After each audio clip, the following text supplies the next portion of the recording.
The Pulse School on RealAgriculture.com is brought to you by BASF.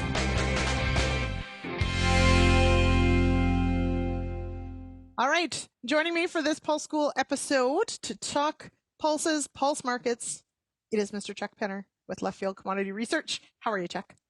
I'm doing great, Lindsay. We're having some really mixed weather here. Some days it's like snow followed by rain, and then the next time it's rain followed by snow. Yeah. And so it's a real wild kind of a thing here. Yeah. Yeah, it's I've been watching it. It's kind of neat to see this, the shift from our fall to our winter. It's messy. I think that's the best assessment of it. It's messy. That's why I don't like November. Anyway, we'll work on that. Okay, but at least let's put it this way. At least in the West, the harvest is done. Yes. And so, and perhaps for a lot of those pulse acres, it was done quite some time ago, given how dry it was. Yeah. Where are we sitting right now as far as markets are? Let's take a look there, and then we'll sort of work our way through some of the risk management looking forward to this winter. Sure. Yeah, we kind of had a lot of excitement late in the summer. There was a whole lot of thinking in terms of comparing it to 2021. So there are some guys who had 2, 3, maybe 4 years of drought in a row, and for them it was justified comparing it to 21. But it really wasn't. It really wasn't. Well, it was similar for them, but not for the entire crop. Right. And so we had a situation where the markets got really excited early and thinking that it was a repeat of 21, because those were the images on Twitter or X or whatever you want to call it now. And so those kind of pictures were being shown and all of those kind of things. And so there was some nervousness about among overseas buyers about how Canadian supplies are going to turn out.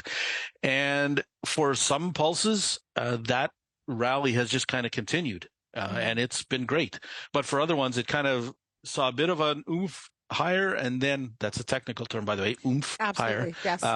And then from there, it's kind of been pretty mediocre or worse since that initial rise in the market. So it's been a real mixed picture. We've seen what's clearly been demonstrated this year is that there are big differences. You can't just say the lentil market or the pea market, because there are huge differences in those kind of in the demand for those. Essentially, on the production side, you can lump them together, but from a demand side, very, very different situation.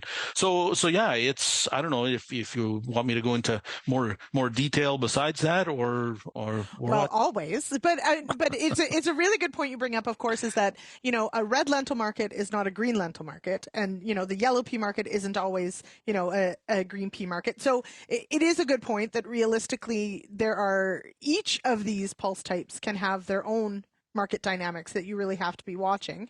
So of the ones that have rallied and stayed, and the ones that have been not so great, also a technical term, where are we landing right now? So here we are, headed into early winter. Where do things sit with some of these different crop types? Right. So one of the other things that I forgot to mention is that compared to 21, there are other things outside of our borders that have changed significantly. Mm-hmm. And so what we had was, so if we start with, let's say, red lentils, we start with that picture. What we had in 21 was that Canada was still the dominant source of red lentils. Australia was up and coming, but Canada was still the dominant source for red lentils. Fast forward just a couple of years, and Australia is competing very effectively with Canada. And in fact, in the red lentil market this year, the Australian crop is probably going to come in around 1.4, 1.5 million tons, and Canada's is going to be 1 million tons at most. So Australia is actually outproducing us on red lentils now. So that's a different situation than we had in 21. But what we do have for the red lentil market, it took off. Bids got to 40 cents a pound, and there were lots of ideas that momentum was just going to continue higher, again, because we have a short crop in Canada. But since then it's kind of turned lower again. So we're hovering around 35, 36 cents. So it kind of did this and then went sideways and then has dropped off again in the last month or so, I would say. Mm-hmm. So That's not a situation though where we have weak demand, because India has been buying lentils at a record pace. It's just a situation where we have additional supplies. So that's kind of so the red lentil market looked great, and then kind of meh, not, kind of sad trombone kind of a move after that. The green lentil side of the market, though, has continued to just rally. And a good part of it is our smaller Canadian crop. When it comes to green lentils, really the only two exporters are Canada and a little bit from the U.S. Most of the U.S. stuff goes to food aid. So Canada's really the only show in town. And there won't be fresh supplies until next fall. So we have these tight supplies. So that green lentil market has just continued to rise, take off. And now we have large green lentils. I've seen a couple of bids over 70 cents now, wow, which we're already past the levels that we had during the 21 drought year. Yeah. And now we're getting toward record levels that we had, 2015, 2016, somewhere back then. And wow, small greens have also been rising, and medium greens. So all of those green lentils, once you get to a certain price point, you start to get substitution where the buyers will start to say, okay, we can't, like these large green prices are I was going to say crazy, but you can't say that anymore. Right. But these prices are very high, and so we're going to start to use some of the smaller greens or medium greens in those applications. And India has been driving a large part of that as well too.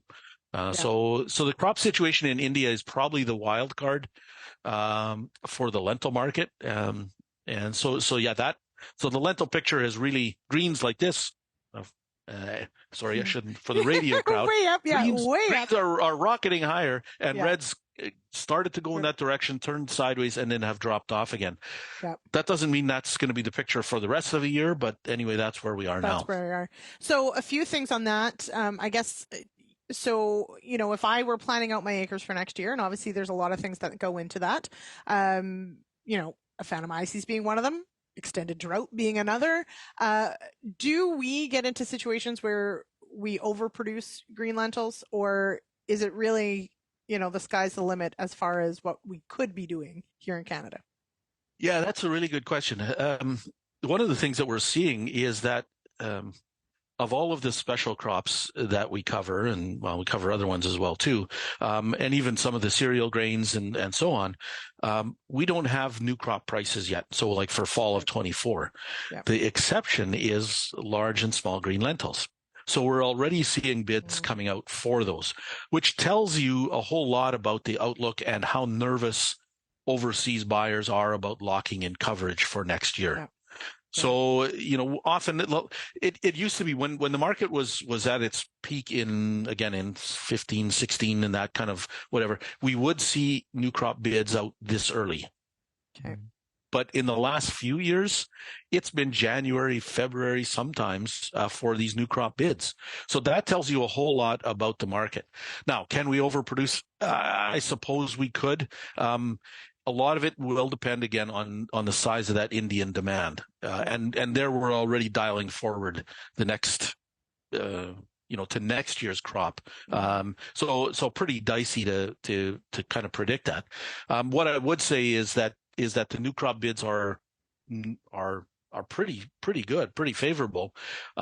For those people who really want to, is getting started on some of that new crop pricing already is a good idea.